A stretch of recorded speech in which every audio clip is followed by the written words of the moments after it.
Hi, my name is Brandon, and this is my audience. Hey!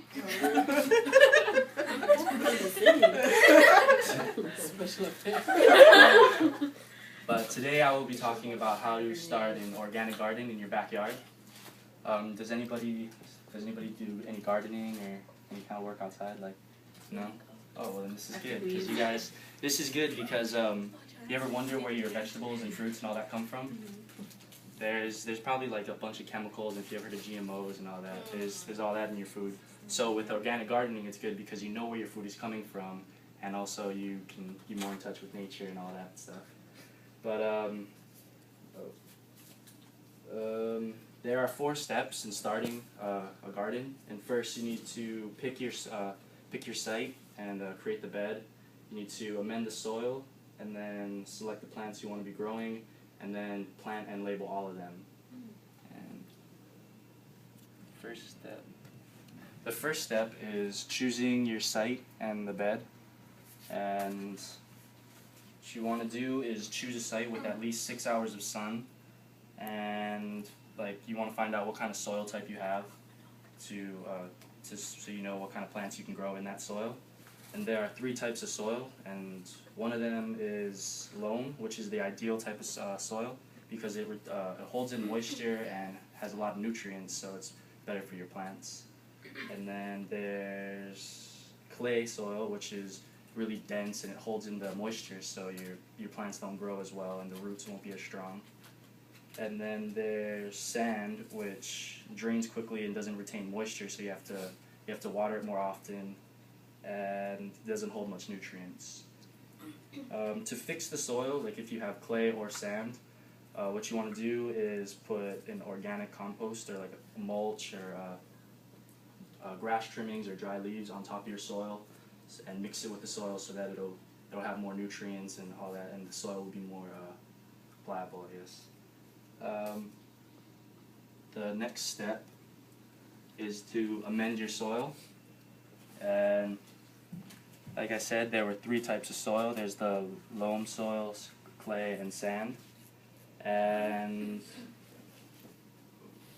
to fix your soil, or before you plant your plants, you want to make sure the soil is good by adding compost or organic matter, which contains manure,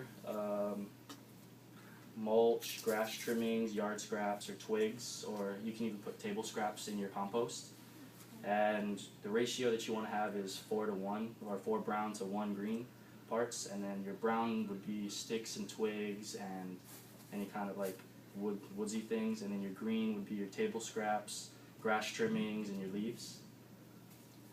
And then after you amend your soil, you want to select your plants, and depending on what kind of garden you're growing, whether it's herbs, decorative, or vegetables, this is where you would choose what you want. And you can find them from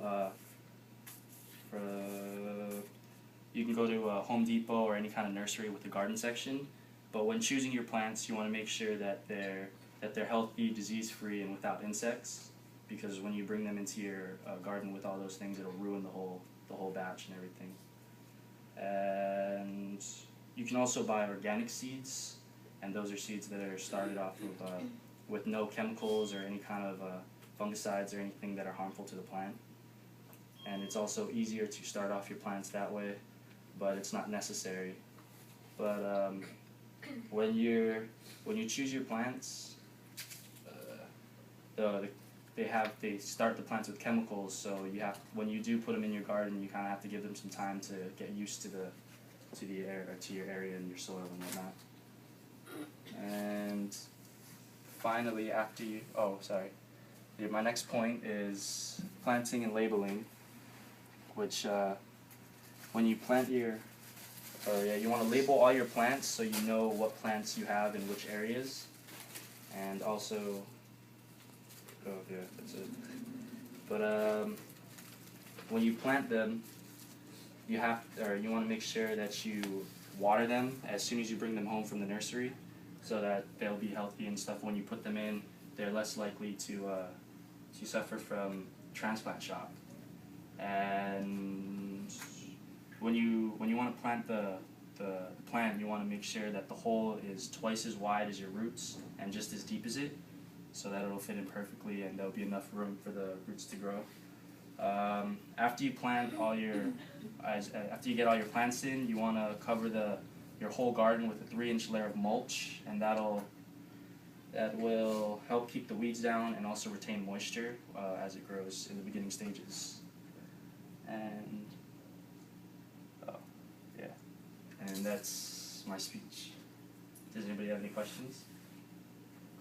All right, thank you.